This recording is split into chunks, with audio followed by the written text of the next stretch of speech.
Halo Genji, gimana kabarnya? Semoga sehat selalu. Di video kali ini kita akan membahas tentang dana darurat. Apa, kenapa, berapa, dan di mana kita harus nyimpen dana daruratnya. Dari definisi dulu mungkin apa itu dana darurat? Dana darurat itu adalah sejumlah uang yang lu simpan buat kejadian-kejadian tak terduga atau keperluan-keperluan yang mendesak. Sebenarnya dana darurat ini sesimpel tabungan sih, cuma ini dengan tujuan yang lebih jelas gitu. Jadi kalau misalkan ada keperluan darurat, kejadian tidak terduga, nah itu gunanya dana darurat. Nah, contohnya apa nih? Kejadian yang tidak terduga atau keperluan yang mendesak gitu kan. Yang pertama, seperti yang lagi booming saat ini ada PHK atau pemutusan hubungan kerja. Atau kalau misalkan lu di startup nih ya, lu udah pasti nggak asing banget sama yang namanya layoff gitu kan. Jangan kan startup gitu kan. Di perusahaan-perusahaan besar pun banyak melakukan layoff untuk efisiensinya gitu. Nah, itu merupakan salah satu contoh kejadian yang tidak terduga ya. Yang kedua itu adalah kondisi darurat kesehatan gitu. Misalkan lu kena GERD atau asam lambung atau itu, nah dan kebetulan lu mungkin tidak punya asuransi ya, hanya BPJS saja, dan mungkin itu proses cukup ribet, sementara lu butuh waktu yang cepat buat bisa nyelesain kondisi medikal lu gitu kan. Makanya dana darurat lah sebagai solusi finansial lo buat mengatasi kejadian tidak terduga tersebut. Yang ketiga itu ada rumah dan juga kendaraan ya. Rumah di sini yang dimaksud itu adalah perbaikan rumah, misalkan tiba-tiba atap rumah lo bocor lah, atau mungkin pintu di kusen di rumah lo rusak atau yang lain sebagainya lah. Mungkin satu hal yang pasti tidak terduga ya kerusakannya gitu, sehingga perlu perbaikan. Begitu juga dengan kendaraan, baik motor atau mobil lu gitu kan. Misalkan motor lu kemarin kena banjir, terus harus turun mesin gitu kan, itu nggak murah kan, bisa berjuta-juta gitu. Nah, dana darurat lah itu solusi finansial lu, balik lagi buat mengatasi kejadian-kejadian yang tidak terduga dan keperluan yang besar itu. Nah, selanjutnya kenapa kita harus ngumpulin dana darurat gitu kan.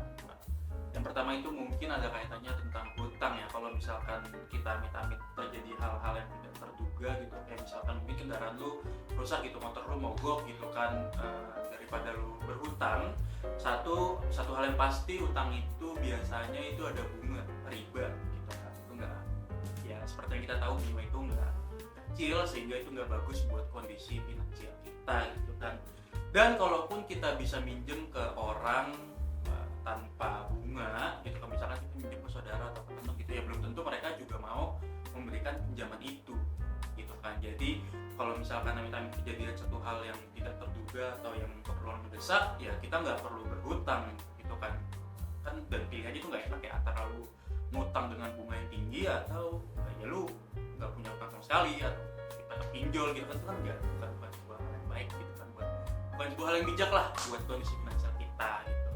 Nah, yang kedua mungkin kalau misalkan lu sedang berinvestasi sekarang ya, dana darurat itu juga punya fungsi untuk melindungi aset lu gitu kan. Misalkan lu sekarang investasi saham gitu kan, terus tiba-tiba Trump dia naikin tarifnya lagi lah gitu ke Indonesia, spesifik karena Indonesia punya tiris gitu kan, kita diancam secara ekonomi global gitu kan, misal gitu kan. Dan otomatis biasanya IHSG atau portofolio saham lu itu langsung jeblok gitu kan. Dan akhirnya mungkin yang pada saat itu lu baru membeli investasi sahamnya, pada saat itu turun langsung kan, dan kondisinya lu nyangkut gitu. Nyangkut itu ya kalau misalkan lu jual sahamnya sekarang sih lu akan rugi gitu kan. Nah, makanya dari itu, dan kebetulan kalau misalkan lo lagi rugi itu, terjadi hal-hal yang mendesak atau yang tidak terduga gitu, daripada lu harus mencairkan saham BBRI lu gitu kan yang lagi minus gitu kan, mending lu pakai dana darurat lu untuk keperluan mendesak atau tidak terduga tersebut gitu. Jadi ya aset lu tetap terjaga, dan biasanya asetnya cenderung naik gitu kan, ketika sudah naik baru dijual gitu kan. Nah, itulah kenapa kita harus punya dana darurat gitu. Satu, menghindari kita dari utang, kedua, melindungi aset kita, portofolio kita gitu kan. Dan kalau misalkan lu tanya berapa nih dana darurat yang harus dimiliki oleh setiap orang gitu, nggak peduli lu Gen Z, boomer, apapun itu, berapa gitu kan. Kita pakai teori yang simple aja, acuan yang mudah untuk dipahami gitu kan, kita akan bagi menjadi 2 kategori aja. Berapa nih yang harus disimpan gitu kan sebagai dana darurat.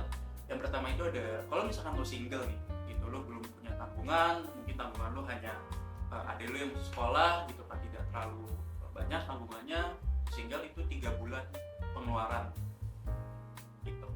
Nah, kalau misalkan lo sudah berkeluarga, sudah punya tanggungan dan lain sebagainya, itu disyaratkan 6 sampai 12 bulan. Kita pakai patokan yang 6 bulan aja, 6 bulan pengeluaran. Dan 6 bulan pengeluaran ya, bukan 6 bulan gaji, karena kalau 6 bulan gaji kayaknya lu terlalu lama untuk menyimpan, untuk menabung dan darurat gitu. Jadi 3 sampai 6 bulan pengeluaran. Yang terakhir, di mana kita naro atau nyimpen dana darurat yang udah kita tabung atau yang mau kita tabung gitu kan. Satu hal yang pasti, itu dananya itu atau uang itu harus liquid ya. Liquid di sini itu adalah gampang dan mudah untuk diambil kapanpun dan dimanapun. Kayak misalkan mungkin lo sedang melakukan perjalanan keluar kota atau pulang kampung gitu kan, terus tiba-tiba motor lo mogok dan ya lo butuh dana darurat untuk memperbaiki kendaraan lo itu gitu kan. Dan itu dananya harus liquid supaya bisa mudah untuk diambil kapanpun dan dimanapun. Nah ini mungkin opsinya ya. Yang pertama itu ada di bank, tentunya di sekarang udah banyak lah banking, internet banking gitu kan. Yang kedua itu ada di e-wallet, itu juga sekarang jadi sebuah tempat yang menurut kita tuh oke ya, gitu kan, untuk nyimpen dana darurat. Terus yang terakhir mungkin kalau misalkan lu ngerasa gue terlalu mudah untuk spending kalau misalkan uangnya ditaruh di internet gitu, di m-banking atau di wallet gitu ya, lu bisa taruhnya di amplop gitu kan. Jadi mungkin ini tapi dengan proporsional 50-50 ya, 50% di amplop di rumah lu gitu kan, 50% di m-banking gitu. Jadi kemudahan aksesnya itu lebih terjaga juga.